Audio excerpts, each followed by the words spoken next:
GST platform के YouTube channel में आप सभी का स्वागत है। जी हाँ फ्रेंड्स, जीएसटीआर 1 के अंदर टेबल 13 को मैंडेटरी कर दिया गया है मई 2025 से, और इसके लिए एडवाइजरी जो है वो इशू करी गई है।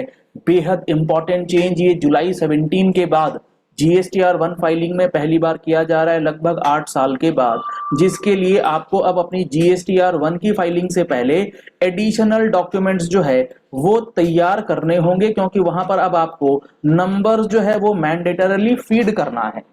अब यहाँ पर जो ये टेबल चेंज किया गया है, मैंडेटरी किया गया है, इसका इम्पैक्ट और इसका जो प्रिपरेशन है वो किस तरीके से करना है आपको आज के सेशन में समझ में आएगा।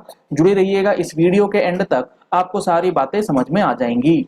यहाँ पर आप देख पा रहे हैं 1 मई 2025 को एक नई एडवाइजरी आई है, जिसमें अब इन्होंने फिर से टेबल नंबर 12 एचएसएन वाली कहानी तो कई बार हम लोगों ने कर ली। नवंबर में, दिसंबर में, जनवरी, फरवरी, मार्च, अप्रैल, ये हर महीने डेफर कर रहे हैं। इस पे कोई बात करने की जरूरत नहीं है। आप सबको पता है कि टेबल नंबर 12 के अंदर एचएसएन कोड जो है वो B2B और B2C को अलग अलग करना है। ये पता नहीं कब से करेंगे, लेकिन इस बार जो ये एडवाइजरी इशू करी गई है इसमें एक नया पॉइंट इन्होंने ऐड करा है, और ये बोला है अब कि list of documents in table number 13 जो है वो भी मैंडेटरी कर देंगे। जी हाँ फ्रेंड्स, इन्होंने एडवाइजरी के अंदर लिख करके बता दिया है कि आपका जो टेबल नंबर 13 है, यहां पर अगर आप देखेंगे फर्दर, टेबल नंबर 13 ऑफ 1 और 1A is also being mandatory for the tax payer from the seed tax period. यानी कि मई 2025 से जो आप अपनी जीएसटीआर 1 फाइल करेंगे उसके अंदर आपको अब क्या करना होगा, आपको डॉक्यूमेंट समरी जो है वो मैंडेटरली फाइल करनी होगी। अब ये जो डॉक्यूमेंट समरी का जो टेबल है जीएसटीआर 1 में, इसमें क्या डॉक्यूमेंट्स आपको देने हैं।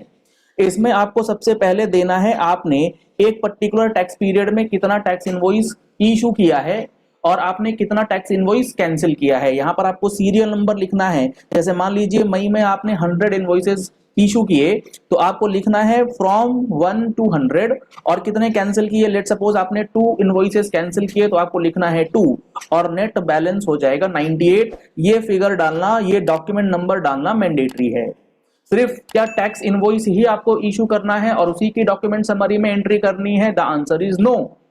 अब आपको इसके बाद इसकी अगर आप लिस्ट खोल के देखेंगे तो इसमें बहुत सारे डॉक्यूमेंट की लिस्ट जो है वो गवर्नमेंट ने प्रेस्क्राइब करी हुई है।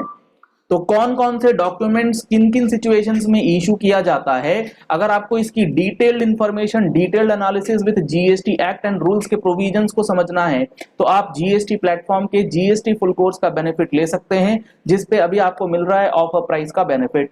तो आप अगर ऑफर प्राइस के बेनिफिट को लेना चाहते हैं तो कॉन्टैक्ट नंबर्स आपको स्क्रीन पर दिए गए हैं। दिए गए नंबर्स पे कॉल करके, व्हाट्सएप करके आप सारी डिटेल्स जो है वो ले सकते हैं, या फिर आप हमारा mobile application GST platform play store से डाउनलोड कर सकते हैं। अब यहाँ पर जो अगला आपको डॉक्यूमेंट समरी का डिटेल डालना है वो डालना है बिल ऑफ सप्लाई का। अगर आपने कोई एग्जम्प्टेड सप्लाई करी है तो उसमें भी आपको number of bill of supply issued, कितना आपने करा और उसमें से कितना कैंसिल हुआ है, उसकी ब्रेकअप आपको यहाँ पर रिपोर्टिंग करनी मैंडेटरी है। ये चलो, ये तो कर रहे होंगे, कर लेंगे आप, लेकिन जो अगले अब जो डॉक्यूमेंट्स आने वाले हैं ये बेहद इंपॉर्टेंट है। अगर मान लीजिए आपने कोई आरसीएम वाली परचेजेस करी हैं या फिर आरसीएम वाली कोई सर्विसेज ली हैं, लेट सपोज आपने जीटीए की सर्विसेज ली हैं मई के महीने में। अब आप इस जीटीए की सर्विसेज पे आरसीएम का टैक्स जो है वो पेमेंट करेंगे, और आपको पता होगा जब आप किसी जीटीए से कोई सर्विसेज लेते हैं और अगर आपका जीटीए अनरजिस्टर्ड है तो आपको क्या करना होता है, आपको इशू करना होता है सेल्फ इनवॉइस। अगर आप ये सेल्फ इनवॉइस इशू नहीं करते थे तो अब आपको करना मैंडेटरी है, क्योंकि इसकी भी रिपोर्टिंग आपको टेबल नंबर 13 के अंदर करना पड़ेगा। तो टेबल 13 का मैंडेटरी होने से काफी सारी चीजें आपकी रिपोर्टिंग और फाइलिंग और बुक्स ऑफ अकाउंट्स के अंदर बदलने वाली है। तो सेल्फ इनवॉइसिंग जो है वो भी अब आपको मैंडेटरली प्रिपेयर करना होगा हर एक आरसीएम पेमेंट के लिए। और इसी के साथ साथ जब आप सेल्फ इनवॉइस करेंगे, ये तो आपने कर दिया कि आरसीएम का आपने टैक्स पेमेंट करा उसके सामने, ताकि आपको इनपुट टैक्स क्रेडिट मिल जाए।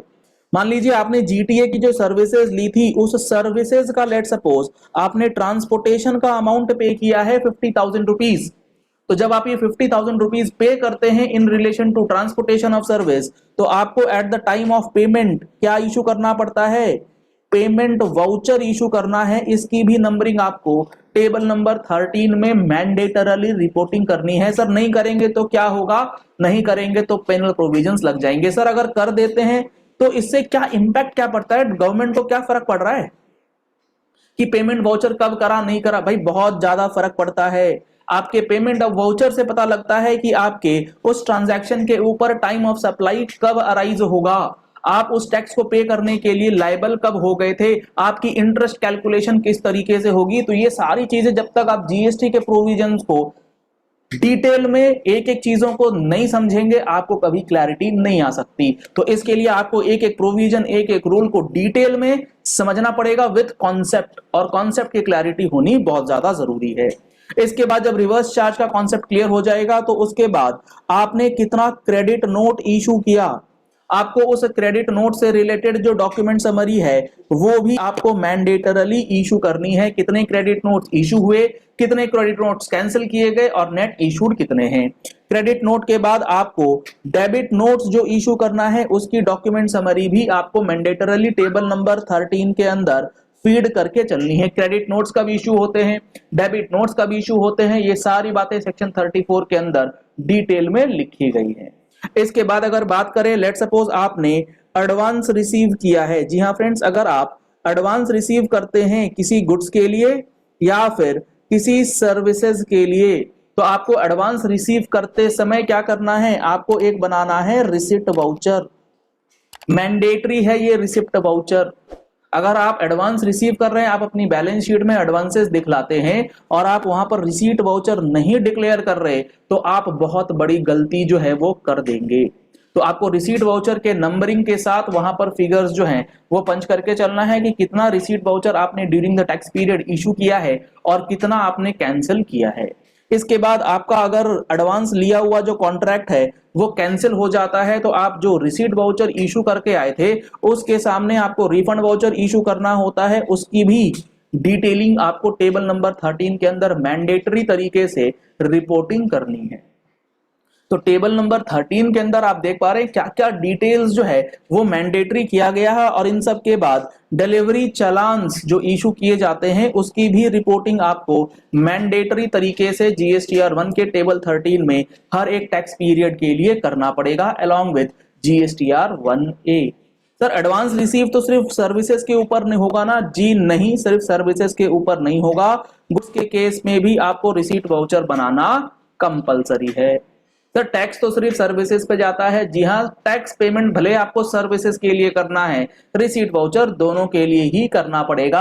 अगर आप टाइम ऑफ सप्लाई के प्रोविजंस के साथ साथ इनवॉइसिंग के प्रोविजंस को लिंक करके पढ़ेंगे तो आपको बातें जो है वो क्लियर होंगी, ऐसे हवा हवाई तो क्लियर नहीं हो पाएंगी। तो आपको ये बात अब समझ में आ गई होगी कि जीएसटीआर 1 के अंदर जो टेबल नंबर 13 मैंडेटरी किया गया है, इससे आप as a accountant, as a tax payer, as a consultant, as a professional आपके लिए क्या कंप्लायंस बढ़ने जा रहा है। चलिए इस वीडियो को यही एंड करते हैं। आशा करते हैं आपको ये सारी बातें बहुत अच्छे से समझ में आ गई होंगी। अगर आपको ये वीडियो पसंद आया है तो इस वीडियो को लाइक और शेयर करना बिल्कुल मत भूलिएगा। ऐसे ही इंपॉर्टेंट वीडियोस के लिए पहली बार आए हैं हमारे यूट्यूब चैनल पर तो हमारे चैनल को फॉलो कर लीजिए, सब्सक्राइब कर लीजिए नोटिफिकेशन बेल के साथ ऐसी ही इंपॉर्टेंट और एनालिटिकल वीडियोस के लिए। Thank you and have a nice day.